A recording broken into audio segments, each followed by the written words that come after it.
Struggling to cope, a major alert in almost half of all NHS trusts in England in the first week of the year. No beds were available, routine surgery was cancelled and doctors called back from leave. There have been moments in the last 2 weeks, like the whole country has had, where actually it's been quite frightening for the members of staff, for the nurses, for the doctors, for the ambulance crews who are bringing patients in. And 6 trusts issued the highest alert, meaning patient safety could be at risk. Also tonight, as a storm surge hits the east coast of England, thousands of people are evacuated from their homes. Twitter storm. Donald Trump blames US intelligence again for releasing allegations linking him with Russia. The Labour MP Tristram Hunt resigns, triggering a potentially difficult by-election for the party. And Lord Snowdon, the former husband of Princess Margaret and celebrity photographer, has died. In the south, be prepared. Defences are bolstered as high winds and a tidal surge threaten coastal communities in West Sussex and Hampshire. And families left stunned as 4 dementia day centres are closed in Surrey.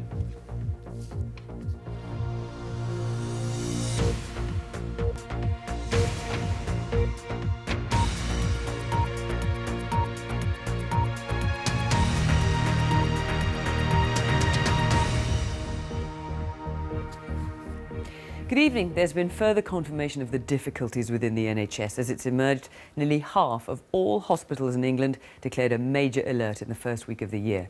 That means they had no more beds available, all routine surgery was cancelled and doctors were called in from leave. 4 out of 10 trusts were forced to raise the alarm as hospitals and accident and emergency departments struggled to cope. NHS England says 6 of the trusts overall issued the highest alert, meaning patient safety could be at risk. Our health editor Hugh Pym has more. How do you feel now? Yeah, it's still sore, but a lot better than it was. Perfect. Another day, another A&E patient. Here, a fractured wrist is dealt with. Apologies for the delay. Patients waiting and NHS staff doing the best they can under extreme pressure. The story here at Northwick Park Hospital in London is the same as across the service. Things are a little quieter today, but they know bad weather could bring another surge in patients this weekend. This A&E consultant told me it was the busiest she'd known in her 16-year experience. There have been moments in the last 2 weeks, like the whole country has had, where actually it's been quite frightening for the members of staff, for the nurses, for the doctors, for the ambulance crews who are bringing patients in. And there have been moments where it's been very sticky, but we have managed as best as we can and everybody's worked incredibly hard. Today's figures from NHS England showed that last week 43% of hospitals had declared a major alert. That means when help's required to handle patient numbers or safety's at risk. 16% faced this serious pressure every day of last week. After a difficult few days, the Prime Minister was asked again about the state of the NHS. We've acknowledged that the NHS is under pressure. We always see increased pressures in the NHS over winter periods. I mean, that's why in preparing for the winter period this time, £400 million was put in to ensure that winter preparedness. But the Labour leader Jeremy Corbyn will argue in a speech tomorrow that the government must invest more in social care to ease the pressure on what he calls a danger zone for the NHS. In Northern Ireland, nearly 4 in 10 patients waited more than 4 hours in A&E during the Christmas period. In Wales, latest data showed nearly 1 in 5 patients were waiting longer than 4 hours. Scotland was performing better than those levels and England's in the holiday week, but at this Glasgow hospital, pregnant women were turned away yesterday and sent to other maternity units because of a high level of general admissions. Management said safety was maintained at all times. Back at Northwick Park, a traffic light style screen monitors hospitals across the capital, including bed capacity. As you can see, there's some hospitals under real pressure right now, and that's indicated by the black. This is the sort of thing you'll find in most hospitals each day. Ambulance crews queuing in a corridor with patients waiting to hand them over. They're in a safe situation, but there's no room in the accident and emergency unit at this stage for them to be treated or assessed. The message is they're coping for now, but they know a flu outbreak could make life even tougher on the front line. Hugh Pym, BBC News. Thousands of people living on the east coast of England have been evacuated and had an anxious wait as the emergency services prepared for severe flooding caused by a tidal surge. Preparations have been underway since yesterday, with the army helping police forces and volunteers to bolster the flood defences. But tonight, as high tide has peaked along most of the coast, the threat appears to be receding. Sophie Long reports from Great Yarmouth. Right along the east coast of England, waves are battering seaside towns. Streets have been submerged in water as the tidal surge breached sea walls. Here in Great Yarmouth, people filled sandbags late into the evening, last-minute precautions to protect their properties. From early this morning, people braved the cold and snow to prepare for worse, potentially life-threatening conditions ahead. Emergency services and the military knocked on thousands of doors, urging people to leave their homes. A little bit worried, but this happened a couple of years ago and we all got evacuated and it was all okay, thankfully, because they've built the defences up. So fingers crossed the Environmental Agency have done a good job and built the defence up well enough to protect us. But who knows? Tonight will tell. We're only living over the road. We do get flooded quite a bit, so as long as we've got the sandbags for now. We've moved everything upstairs already, so it's just waiting game now. In Essex, police activated a full evacuation plan at Jaywick, West Mersey and Mistley, and emergency services were poised to assist anyone in need. The Environment Agency warned people not to be complacent. The issue with the storm surge is it really is about the high winds coinciding with what would be high tides anyway. And if you get that, you get really, really high levels. But that can be very changeable through the day. So we're forecasting it as closely as we can and watching it through. But really important that people stay alert because some of these high tides will happen very late through tonight. Police urged people to comply with their instructions to head to centres like this one in the relative safety of daylight. Some needed less persuasion than others. There was no question. The moment I knew I had to go, I just left my phone behind, everything else more or less. As long as I was safe, that was all that mattered.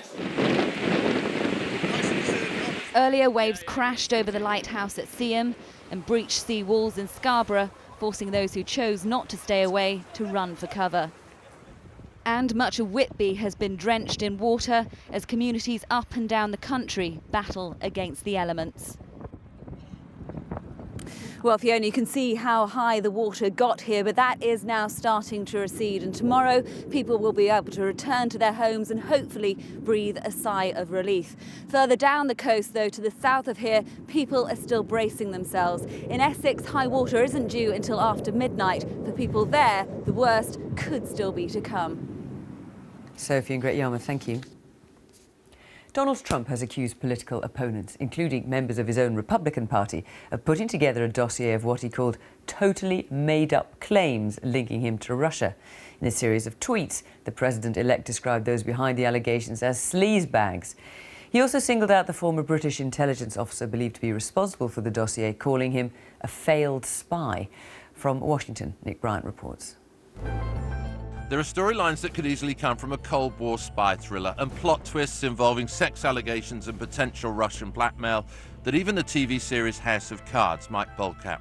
But this is reality, not a show, and the first episode of Trump the Presidency airs in just 1 week's time. At Trump Tower today, he was commending his nominees, many of whom have been fiercely critical this week of Russia. I could have said do this, say that. I don't want that. I want them all to be themselves. Before dawn came a gale-force Twitter storm. It now turns out that the phony allegations against me were put together by my political opponents and a failed spy, afraid of being sued. Totally made-up facts by sleazebag political operatives, both Democrats and Republicans. Fake news. Russia says nothing exists. Footage has come to light of Christopher Steele, the former MI6 officer who produced the dossier, at an event at Cambridge University. He's now in hiding, apparently fearing for his life. Former colleagues have defended his professionalism. It is certain that what he has reported is something he believes. He recognises that this is raw intelligence, that it needs validation, and it needs further exploration. On Capitol Hill today, lawmakers received a behind-closed-doors briefing on the unverified dossier and Russia's alleged interference in the presidential election. Can you tell us what happened? And many left demanding more answers. The American people are owed the truth, and there is a great deal of evidence to say that this is an issue of high interest to the American people, the strength, the integrity of our own democracy. And there's yet more intrigue. A senior US official confirming today there were frequent contacts between Donald Trump's top national security advisor and Russia's ambassador here in Washington, and that those contacts took place on the day that President Obama expelled dozens of Russian officials in retaliation for the alleged hacking. It again raises questions about the Trump team's ties with the Kremlin. All this as Barack Obama performs his final acts, and one of them took his deputy completely by surprise. I am pleased to award our nation's highest civilian honor, the Presidential Medal of Freedom. Joe Biden couldn't contain his emotions. And it was a passing presidential gift that sealed their 8-year bromance. I can say I was part of the journey of a remarkable man who did remarkable things for this country. But Washington moves on. It's always been a city of political farewells. And this time next week, this capital, this country, will be under very different management. Yeah, this time next week, Donald Trump will have taken the oath of office. He will have delivered his inaugural address. He'll have got the chance to sit for the first time behind his new desk in the Oval Office. And we got a very, very clear sense tonight of how dramatically things will change. The House of Representatives voted to start the process of dismantling and destroying Obamacare. Now, that was the signature domestic achievement of his presidency, what he hoped would be the centerpiece of his legislative legacy. Now, arguably, to be a truly transformative president, your major reforms need to stay on the books, to stand the test of time. But the Republicans set a deadline tonight for preparing the legislation to repeal Obamacare, and that timetable is 2 weeks. Nick Bryant in Washington, thank you. Labour's former education spokesman Tristram Hunt is resigning as an MP, triggering a by-election in his Stoke constituency, an area which voted for Brexit and where UKIP came second in the last election. Mr Hunt, who's leaving to become director of the Victoria and Albert Museum in London, had been critical of Jeremy Corbyn's leadership. Today, Mr Corbyn said he was looking forward to the by-election campaign. Our deputy political editor, John Pienaar, reports from Stoke.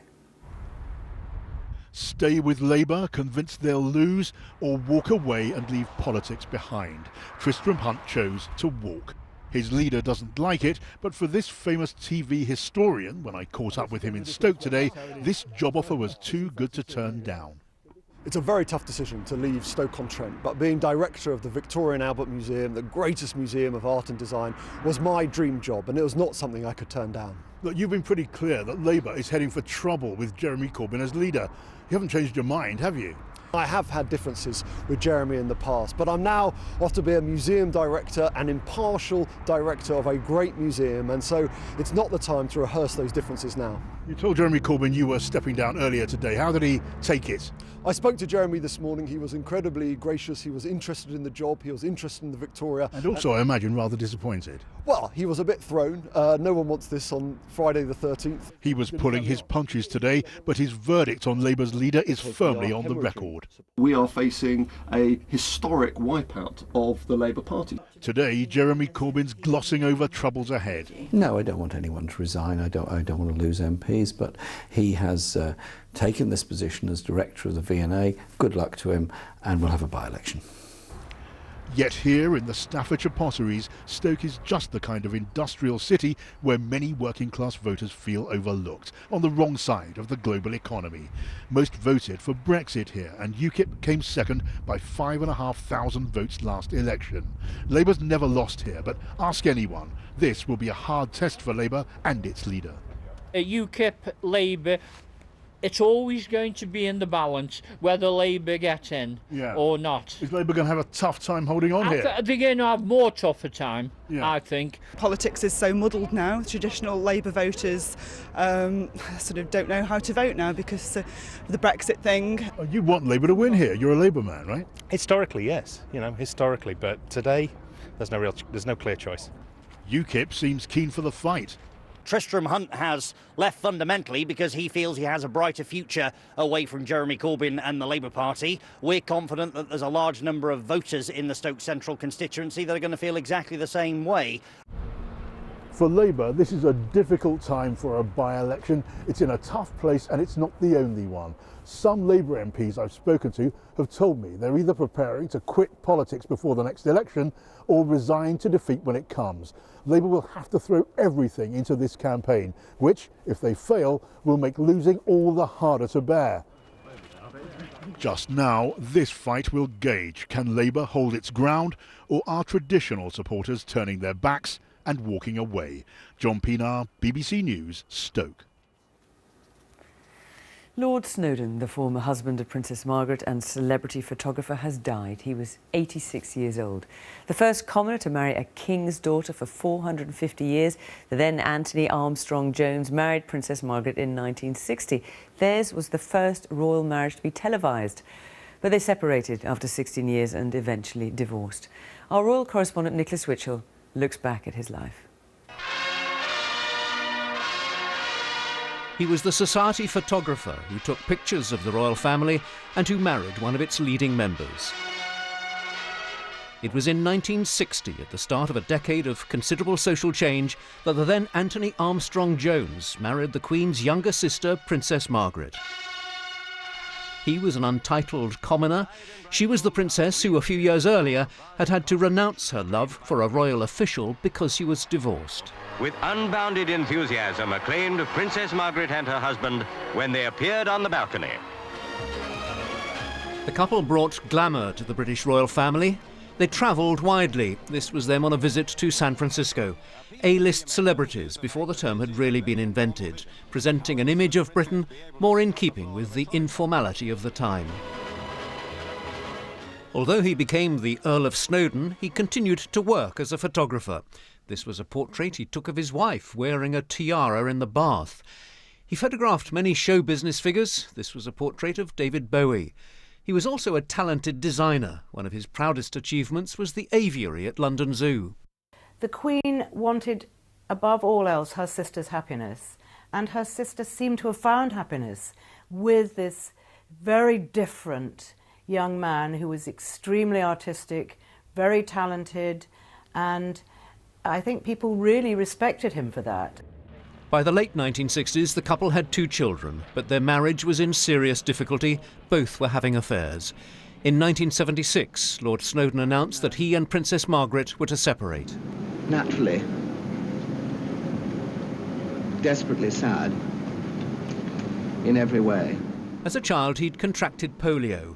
Throughout his life, he campaigned on behalf of disabled people, and in latter years, despite his own increasing frailty, he retained his passion for photography. I like these ones because they're simple again. He could look back on a life notable for his marriage into the royal family, but which had also produced many professional achievements. Memorable images, among them this one of the Queen, which ended up on Britain's postage stamps, or this relaxed 80th birthday portrait taken at his home. As for the photographer himself, he shared the view of many an amateur snapper. That's all luck. I'm always relieved that they come out. Lord Snowdon, who's died at the age of 86. Let's take a brief look at some of the day's other news stories.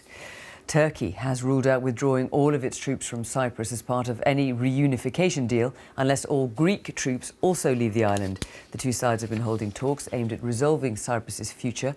The island was divided between Turkey and Greece in 1974. The FTSE 100 index of leading shares has closed at yet another new high. It finished the day up 45 points at 7,338. It's the 12th record high in as many days. The record-breaking run has been driven by the weakening pound due to the ongoing uncertainty over Brexit. French authorities have launched an investigation into Renault over allegations they tried to cheat emissions tests with some of their diesel vehicles. The company denies any wrongdoing. A newborn baby girl abducted from a hospital in Florida 18 years ago has been found safe and well. Police say DNA tests have proved the teenager's true identity. Her real family cried with joy when told she'd been found in a house in South Carolina. A 51-year-old woman has been charged with her kidnap. Theresa May is expected to deliver a key speech on Brexit next week, with just 2 months left until she's expected to trigger the formal process of leaving the European Union. One of the areas up for negotiation is freedom of movement, which allows EU citizens to live and work here and vice versa. Many who voted Brexit oppose it, claiming it costs British jobs. It's a debate that's also being played out in the Netherlands, where the Deputy Prime Minister has told the BBC he believes the system is open to abuse and needs reforming. As our economics editor Kamal Ahmed reports. 500 years old, a fort in Amsterdam, and a reminder of a time when Europe's borders were the subject of wars, not debates about freedom of movement. Those borders are open now, open to workers who live in the EU to work in any other member state. But that has led to controversy over wages being undercut over unemployment. I met one of the Netherlands' top politicians and asked him why he thought resentment was growing. You can find a Romanian or Portuguese painter doing the exact same work as a Dutch painter who's standing right next to him, who is allowed to earn 200, 300, 400 euros less than that Dutch worker. But that means, of course, that the Dutch painter is out of a job. And it means that the support for the principle, which is in essence good, is eroding. Immigration is not, of course, a new issue for Europe. This hotel, where I've just interviewed Mr. Asher, was built 100 years ago to house economic migrants from Eastern Europe on their way to South America to pick coffee. The search for an economic better life is as old as history. Present-day history is dominated by that search, a core part of what it is to be in the EU. The free movement debate has become increasingly controversial. It is one of the 4 principles of the European Union. The other 3 are free movement of money, goods and services. Agreeing to all 4 principles is necessary to be a member of the economically important single market. For some sectors like flower picking, immigrants are necessary, but union leaders say there is a problem of cheap labour from Eastern Europe. A Polish worker is hired by a Dutch employer in the Netherlands, there is full equal treatment, according to the Dutch and the European rules. But if this Polish worker is hired by a temporary agency based in Warsaw, and then he's brought with a bus to work in the agriculture or the bulbs, then all of a sudden he's falling under different rules. And that is really creating havoc. With leading politicians here in the Netherlands at least willing to have a debate about free movement, could Theresa May find some willing allies as she launches her battle to keep open trade relationships with the EU without keeping open borders? We have always been allies, and we are very important trading partners of each other. And many people, my sister studied in the UK, I mean, there's so many connections. However, negotiation is negotiation. So we should not go out there to punish the Brits. No, we want them to prosper with us. Mr. Asher wants Europe to reflect on why Brexit happened. He doesn't want to close borders. He doesn't want Britain to cherry-pick what it wants. But he does want to make reform of free movement a key part of the UK's negotiated exit from the European Union. Kamal Ahmed, BBC News, Amsterdam. It was intended as a light-hearted comedy about a rumoured road trip which Michael Jackson, Marlon Brando and Elizabeth Taylor are supposed to have made together. But the choice of a white actor, Joseph Fiennes, to play Jackson has proved controversial. The programme prompted criticism from the late pop star's daughter, an online petition, and today Sky decided to drop the show, as our arts correspondent Colin Patterson reports. I sense the danger. You always have such keen senses. This is all audiences are going to see of Joseph Fiennes playing Michael Jackson. 2 tiny clips from the series trailer of the new Sky Arts comedy show, Urban Myths. Today, Sky announced they will no longer be broadcasting the episode. The reason? The concerns expressed by Michael Jackson's immediate family, adding that they never intended to cause any offence and that Joseph Fiennes fully supports the decision. Michael Jackson's daughter Paris had been asked on Twitter what she made of a white actor taking on the role of her black father. She said she was incredibly offended and it made her want to vomit. The Scottish actor Brian Cox plays Marlon Brando in the show and thinks the decision for it to be dropped is ridiculous, especially when this year's hottest ticket is Hamilton, a musical where a predominantly black and Hispanic cast play America's white founding fathers. It is a celebration of a historical event from a very, very extraordinary perspective. So it's telling an amazing story, but doing it in a diverse way. So that the idea that people get hot under the collar about Joseph Fiennes playing Michael Jackson, I think is truly, truly ridiculous. It's almost 8 years since Michael Jackson died, but he's still got legions of devoted fans, many of whom come here to the National Football Museum to see this statue, which used to be outside Fulham's ground. Stories about him make headlines around the world, although this is actually far from the first time a white performer has played him in a comedy. The moon is shining. Lee Francis's take on Michael Jackson was a huge part of the Channel 4 show Bo Selecta. We now return to Neverland Ranch. While one of the biggest names in US comedy, Amy Poehler, regularly impersonated him on Saturday Night Live. It's just the flu, Liz Taylor. I'll be back on my feet soon.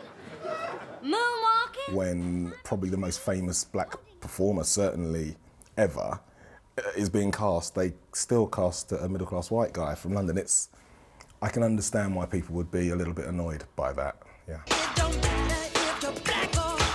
It's believed that the decision for Sky to drop the episode was made right at the top of the organisation. They insist it's a matter of taste and not censorship. Colin Patterson, BBC News. That's it. Now on BBC One, it's time for News Where You Are. Good night.